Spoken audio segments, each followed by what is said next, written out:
पिछले 3 दिनों में ही पाकिस्तान को इतना तबाह कर दिया जिसका उसे अंदाजा भी नहीं था। इसलिए भारत की आक्रामक कार्रवाई के बाद पाकिस्तान बचने के रास्ते खोजने लगा। पाकिस्तान दुनिया भर में तनाव कम करने के लिए गुहार लगा रहा था और बुरी तरह पीटने के बाद इसी मजबूरी में 10 मई की दोपहर को पाकिस्तानी सेना ने हमारे डीजीएमओ को संपर्क किया। तब तक हम आतंकवाद के इंफ्रास्ट्रक्चर को बड़े पैमाने पर तबाह कर चुके थे।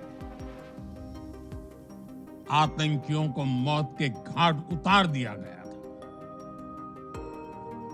पाकिस्तान के सीने में बसाए गए आतंक के अड्डों को हमने खंडहर बना दिया था। इसलिए जब पाकिस्तान की तरफ से गुहार लगाई गई, पाकिस्तान की तरफ से जब ये कहा गया कि उसकी ओर से आगे कोई आतंकी गतिविधि और सैन्य दुस्साहस नहीं दिखाया जाएगा, तो भारत ने भी उस पर विचार किया। और मैं फिर दोहरा रहा हूं, हमने पाकिस्तान के आतंकी और सैन्य ठिकानों पर अपनी जवाबी कार्रवाई को अभी सिर्फ स्थगित किया है। आने वाले दिनों में हम पाकिस्तान के हर कदम को इस कसौटी पर मापेंगे कि वो क्या रवैया अपनाता है। साथियों, भारत की तीनों सेनाएं, हमारी एयरफोर्स, हमारी आर्मी और हमारी नेवी, हमारी border security force BSF, Bharat के अर्धसैनिक बल लगातार अलर्ट पर है। सर्जिकल स्ट्राइक और एयर स्ट्राइक के बाद अब ऑपरेशन सिंदूर आतंक के खिलाफ भारत की नीति है। ऑपरेशन सिंदूर ने आतंक के खिलाफ लड़ाई में एक नई लकीर खींच दी है, एक नया पैमाना, न्यू नॉर्मल तय कर दिया है। पहला, भारत पर आतंकी हमला हुआ तो मुंह तोड़ जवाब दिया जाएगा। हम अपने तरीके से, अपनी शर्तों पर जवाब देकर रहेंगे। हर उस जगह जाकर कठोर कार्रवाई करेंगे जहां से आतंक की जड़ें निकलती हैं। दूसरा, कोई भी न्यूक्लियर ब्लैकमेल भारत नहीं सहेगा।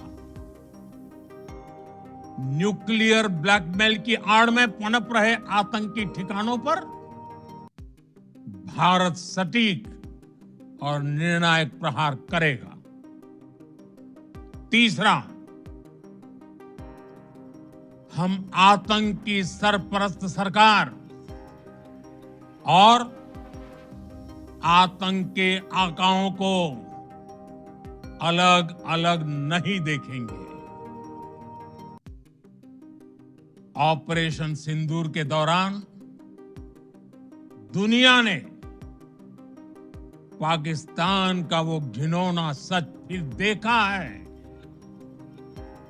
जब मारे गए आतंकियों को विदाई देने पाकिस्तानी सेना के बड़े बड़े अफसर उमड़ पड़े। स्टेट स्पॉन्सर्ड टेररिज्म का ये बहुत बड़ा सबूत है। हम भारत और अपने नागरिकों को किसी भी खतरे से बचाने के लिए लगातार निर्णायक कदम उठाते रहेंगे।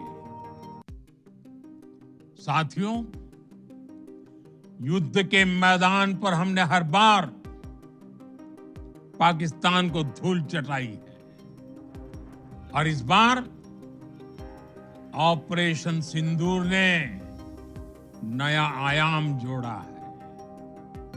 हमने रेगिस्तानों और पहाड़ों में अपनी क्षमता का शानदार प्रदर्शन किया और साथ ही न्यू एज वॉरफेयर में भी अपनी श्रेष्ठता सिद्ध की। इस ऑपरेशन के दौरान हमारे मेड इन इंडिया हथियारों की प्रामाणिकता सिद्ध हुई। आज दुनिया देख रही है 21वीं सदी के वॉरफेयर में made in India defence equipments, इसका समय आ चुका है। साथियों, हर प्रकार के आतंकवाद के खिलाफ हम सभी का एकजुट रहना, हमारी एकता हमारी सबसे बड़ी शक्ति है। निश्चित तौर पर ये युग युद्ध का नहीं है, लेकिन ये युग आतंकवाद का भी नहीं है। टेररिज्म के खिलाफ जीरो टॉलरेंस, ये एक बेहतर दुनिया की गारंटी है। साथियों, पाकिस्तानी फौज, पाकिस्तान की सरकार जिस तरह आतंकवाद को खाद पानी दे रहे हैं, वो एक दिन पाकिस्तान को ही समाप्त कर देगा।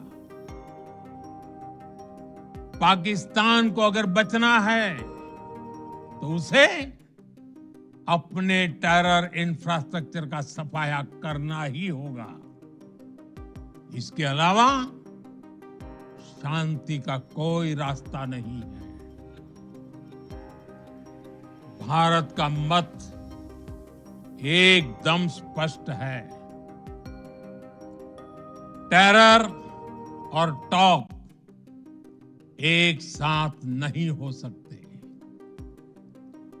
टेरर और ट्रेड एक साथ नहीं चल सकते और पानी और खून भी एक साथ नहीं बह सकता। मैं आज विश्व समुदाय को भी कहूंगा, हमारी घोषित नीति रही है, अगर पाकिस्तान से बात होगी तो टेररिज्म पर ही होगी। अगर पाकिस्तान से बात होगी तो पाक ऑक्युपाइड कश्मीर पीओके उस पर ही होगी। प्रिय देशवासियों, आज बुद्ध पूर्णिमा है। भगवान बुद्ध ने हमें शांति का रास्ता दिखाया है। शांति का मार्ग भी शक्ति से होकर जाता है। मानवता शांति और समृद्धि की तरफ बढ़े, हर भारतीय शांति से जी सके, विकसित भारत के सपने को पूरा कर सके, इसके लिए भारत का शक्तिशाली होना बहुत जरूरी है। और आवश्यकता पड़ने पर इस शक्ति का इस्तेमाल भी जरूरी है। और पिछले कुछ दिनों में भारत ने यही किया है। मैं एक बार फिर भारत की सेना और सशस्त्र बलों को सैल्यूट करता हूं। हम भारतवासी के हौसले, हर भारतवासी का एकजुटता का शपथ, संकल्प, मैं उसे नमन करता हूं। बहुत बहुत धन्यवाद। भारत माता की जय। भारत माता की जय। भारत माता की जय।